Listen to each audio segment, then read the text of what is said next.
My husband Robbie, 26M, and I, 26F, got married earlier this year. It was a beautiful day, and I felt so much love and support from both sides of our family. 2 months after our wedding day, we celebrated my birthday at my in-laws' house. It was nothing major, just a dinner and a night together with me, my husband, his mom, 50SF, dad, 50SM, and sister, 22F. That is the first night I noticed them referring to me as Robbie's best friend. After my birthday dinner, we were all sitting together in the living room, just chatting and having some drinks. That's when my SIL got a phone call from a good friend of hers. When she answered the phone and her friend asked what she was doing, she replied that it was her brother's best friend's birthday. I had never heard anyone refer to me as Robbie's best friend. I am his wife, and before that we were engaged for over 2 years. Hearing my SIL refer to me like that confused me greatly. I always refer to her as my SIL, and I would expect her to do the same. Or maybe even as Robbie's wife, but certainly not best friend. After my SIL hung up her phone, I asked her why she referred to me the way she did. She did not seem at all abashed. She just said, "Well, you are best friends. And that's what mom and dad call you," referring to MIL and FIL. My SIL and I are by no means very close, but we are nice to each other and have never had any fights. We just don't hang out outside of family functions because our personalities are pretty different. She's never made it seem like she was annoyed or mad at me. I decided to let it go that night, even though it weirded me out. But then it all happened again a few days ago, which is why I'm writing this post. My MIL and I both work in the same industry doing similar jobs, but at different companies in the area. Sometimes our companies collaborate when we have clients who switch over. This week we had that happen, and I had to pay a visit to my MIL's office to help a client transition. My MIL was in the office, so I stopped by to say hello. While I was there, she introduced me to her colleague, and once again I was perplexed by how she did it. She said, "This is my son's best friend." As I was shaking hands with the colleague, I paused and awkwardly said, "I'm his wife." The colleague looked confused, but my MIL continued to smile and didn't address it.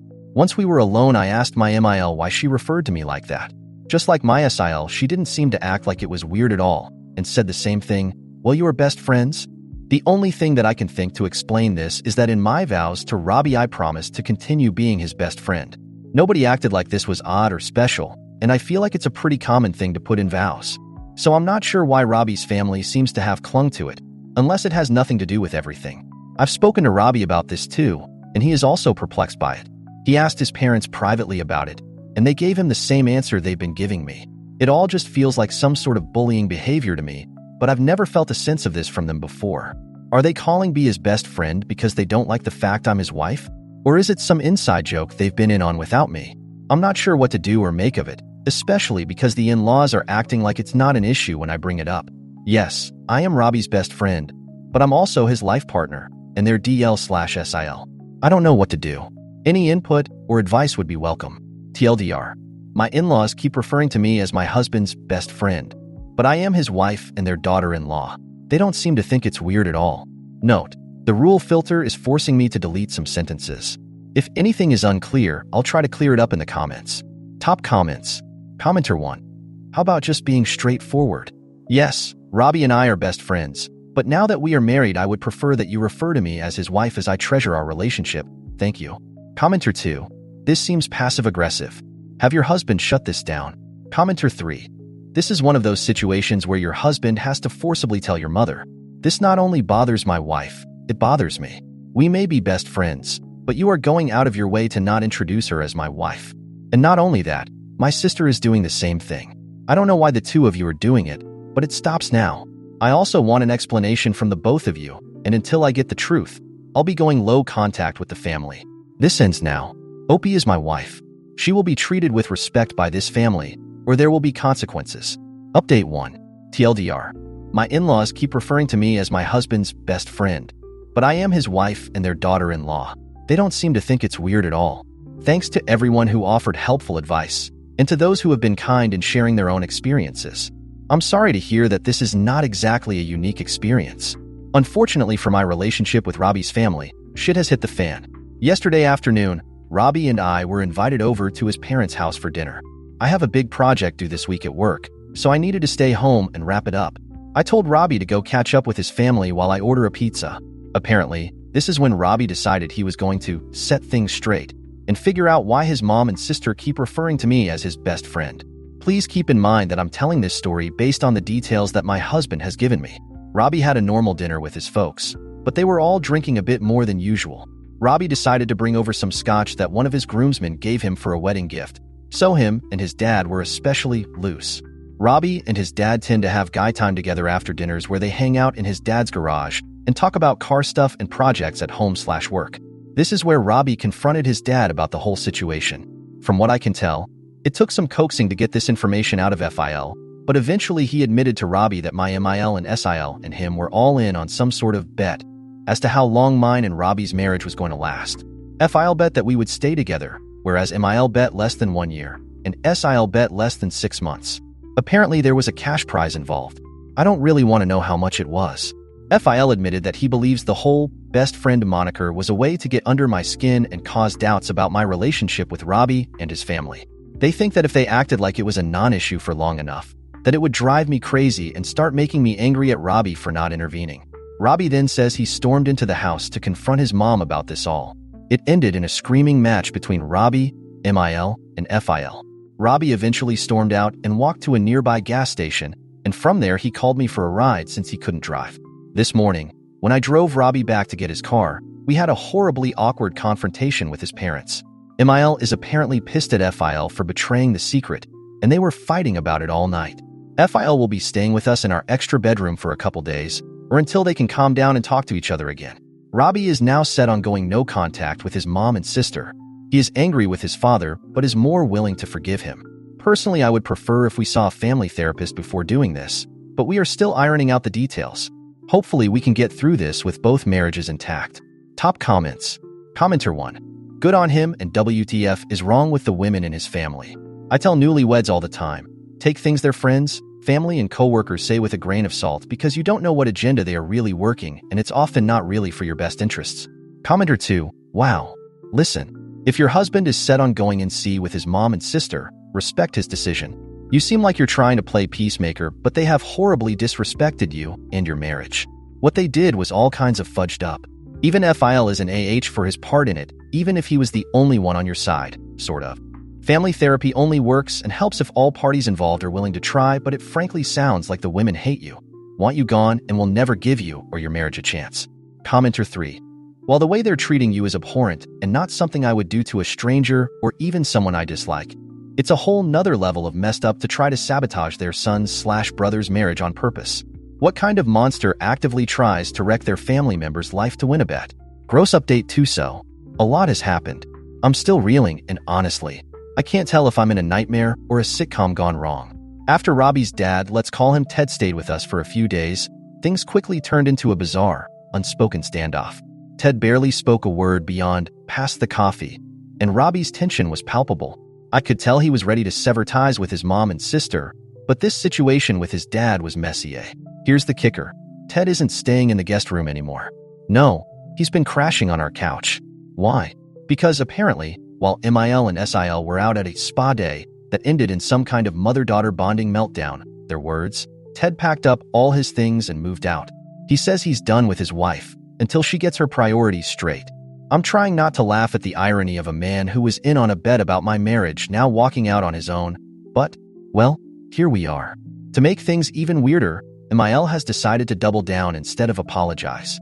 She sent Robbie and me a passive-aggressive email outlining that she's disappointed in our lack of humor and that, to her, this whole thing was just a light-hearted family joke. Meanwhile, she also slipped in a note that she's worried about how this all might be affecting her reputation at work since we both work in the same industry. Yeah, right, like it was our fault her bet got exposed. Meanwhile, SIL, let's call her Anna, has turned full-on frenemy mode. She's texting me these heartfelt messages about how she never meant for things to get out of hand and just thought I had a good sense of humor. Funny, because I don't recall signing up for a "let's see how fast we can ruin Robbie's marriage" comedy special. Anyway, things escalated last night when MIL, Anna, and Robbie's other aunt decided to do an impromptu intervention at our front door, unannounced, with all three of them standing there like they were staging an intervention for me. MIL had this whole speech prepared about how it's time to heal, and she actually said, "If you just accept that you're Robbie's best friend, we can all put this behind us." I wish I were making this up. It took every ounce of restraint for me not to burst into laughter or, honestly, tears. Robbie told them to leave and, in true sitcom style, Emile fell back on the old, "Well, I gave birth to you" guilt trip. I thought it would end there, but oh no. Anna made a final jab as they left, muttering, "I guess we'll see if you're strong enough to handle this family," like I was auditioning for some kind of in-law survival show. Robbie slammed the door, and they left. For now. So, that's where we are. Ted's still on our couch, Emile's apparently devastated, and Robbie and I are in a strange limbo. He's mad, yes, but there's a tiny part of him clinging to the hope his mom and sister might actually come around. I'm not so sure. I just know that, after this fiasco, we have to redefine some boundaries hard. As for what's next, well, it's anyone's guess. Maybe we'll finally have that family therapy session.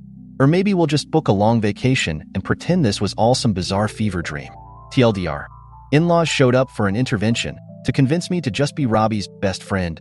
FIL is now staying with us on the couch, and we're all walking on eggshells. Family therapy or a one-way ticket somewhere warm. Both are very much on the table. Update 3, alright. So here we go again. Just when I thought that best friend debacle was in its final act, it turns out we were barely at intermission. This family drama has somehow managed to kick it up another notch, and if it hadn't happened to me, I'd say it sounds like the plot to a trashy reality TV show. After the intervention fiasco, Robbie and I agreed that the family needs a complete reset. We decided to start with a therapist, just me, him, and his dad, still on our couch, by the way. We found someone who specializes in family mediation and hoped a few sessions would help us figure out how to address Robbie's mom and sister without, getting sucked into their vortex of chaos. But before we could even get to our first appointment, Anna, my SIL, sent a cryptic message to Robbie. It said, "I hope you're happy with the fallout you've caused," and then, right after that, a photo of her standing outside the house in tears, with Emile sobbing on the porch behind her. Robbie, ever the optimist, thought maybe Anna was extending an olive branch. He tried calling, but Anna didn't pick up. So, against all instincts, we decided to go over there and see if things were finally calming down. Spoiler alert, they were not. We showed up to what can only be described as an emotional ambush. Emile was waiting, dramatically wiping away tears as she answered the door. Anna was pacing the room, looking stricken, like she was in the middle of a personal crisis. The kicker? Emile pulled out an envelope from her purse, slid it across the table, and with all the flair of a soap opera villain, announced, "This is what you've done." Inside the envelope was an official-looking emotional distress invoice for $5,000. She claimed that our stubborn refusal to embrace the family dynamic and the stress it's caused has forced her into therapy, for which she expects us to pay. Not only that, but she actually pulled out a printout of a list of family values she'd apparently created to help us understand where we're lacking. Robbie was fuming, and I, honestly, was too stunned to even react. I told her, in a shaky voice, that no therapist worth their salt would be encouraging this level of manipulation, to which Emile scoffed and replied, "It's not manipulation if it's the truth." The audacity was unbelievable. This is when things took a turn I did not expect. As Robbie was telling his mother that we absolutely would not be paying for her therapy, and that her list of values could go straight into the trash, Ted, who'd come along for support, stood up and declared that he wanted a divorce. Just like that, in the middle of Emile's emotional blackmail attempt, the room went dead silent. Emile's face was a strange mix of shock and outrage, like she hadn't even considered her husband might have actual boundaries. Anna exploded. She started yelling at Robbie and me, accusing us of destroying the family, and saying that if we truly loved each other, we'd have found a way to work within the family's values. Robbie shot back that her so-called values seemed to be built on bets and manipulation, and I kid you not, she had the nerve to respond with, "It's called tough love." At that point, Robbie and I left. Ted decided to come back with us and spent the entire drive talking about how he'd finally had enough of Emile's games and tests. I think years of her antics had been adding up, and our situation just cracked it all open. He's now talking about filing papers and has been crashing on our couch so long it's practically become his room. Robbie's got mixed feelings, but admits he feels relieved for his dad, who's apparently been putting up with this behavior for decades. Since then, we've gone completely no contact with Emile and Anna. They've been calling and leaving emotional voicemails, Emile's words, not mine, alternating between demanding we come back to the family and guilt-tripping us with how we've ruined the family's holiday plans. As for Ted, he's met with a lawyer and is moving forward with a divorce, though part of me wonders if this will actually go through, given the years of emotional yo-yoing he's been through. We're exhausted. Robbie's got his own therapy sessions lined up, and I've started talking to someone, too. We're still open to family therapy eventually, but I think it's going to take a lot of time and healing before we're ready to sit in the same room with those two again. So yeah, this mess started with them calling me his best friend, and now we're on the verge of a divorce, just not our own. The sad part? I don't think Emil and Anna will ever see themselves as anything other than victims in this whole thing. Update 4. So here it is. The final chapter in what I can only describe as the wildest plot twist of my life. If you've been following along, you know this situation has been chaotic from day one. But believe me when I say that the ending to this whole saga even shocked me. Let's start where we left off. Robbie and I went no contact with Emil and Anna, but that didn't stop them from calling, texting, and even emailing. Emil even went as far as leaving handwritten letters in our mailbox long, ranting pages about family loyalty and how real marriages survive the test of family criticism. Robbie and I ignored it all. Ted stayed with us and began seriously planning his exit strategy from the marriage. It was like watching someone finally come out from under a shadow. Then came Thanksgiving. We decided to host a quiet, small Thanksgiving with a few close friends and Ted, who was officially not going back to Emil. Robbie and I were cautiously optimistic. Things felt calm, normal, even. And that should have been our first red flag, because what happened next was anything but normal. Thanksgiving Day arrived, and we were all cooking and having a laugh when our doorbell rang. I opened it to find Emil and Anna standing there, holding 2 suitcases. They pushed their way inside, Emil with an unsettlingly cheerful look on her face, like she'd been invited to a holiday reunion, and we were the rude ones for not having a place set for her at the table. She claimed she was there to forgive us and put the past behind. Apparently, she thought if she made a grand gesture, we'd all come crawling back to her version of family unity. Ted didn't even blink. He looked at her and said, "If you think forgiveness is waltzing into our home like nothing happened, then you don't even understand what you've done." I wish I could say she reacted with some self-reflection, but nope, she just went off about how we were the ones tearing the family apart and that it was our duty to forgive her. Her excuse? She was testing the strength of our marriage, which, according to her, is just something mothers do. Robbie, clearly fed up, told her to leave. But instead of leaving, Emil turned to me with an ultimatum. She said, "If you were any kind of real wife, you'd understand family comes first." She held up one of her bags and actually said, "Robbie, it's time to come home," as if our marriage was some kind of temporary setup and she could just claim him back like a lost item at an airport. And that's when things truly hit the fan. Robbie, finally done with her theatrics, snapped back, "This is my home, and if you can't respect my wife, then you've lost me too." For the first time, Emil's face cracked, and she just stared at him, speechless.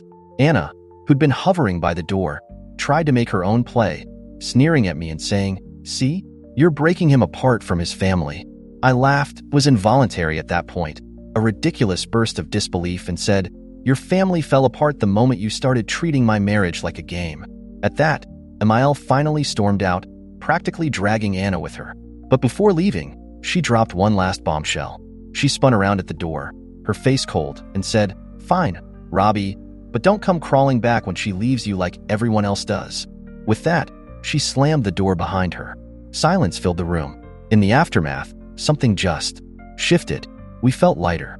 For the first time in months, Robbie and I sat down and just talked, really talked, without any looming cloud of family drama. Ted, quietly sipping his wine in the corner, looked at us and said, "That woman has controlled this family for far too long. Good riddance."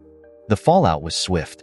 Within a week, Ted officially filed for divorce, and Emil was apparently blindsided, as if she couldn't imagine that her family would actually choose their own happiness over her control. Anna attempted one last power play by telling people around town that I was the one who poisoned her family. Fortunately, people didn't buy it. Robbie and I even got supportive messages from friends who had heard about the bet and were disgusted by it. Fast forward to today.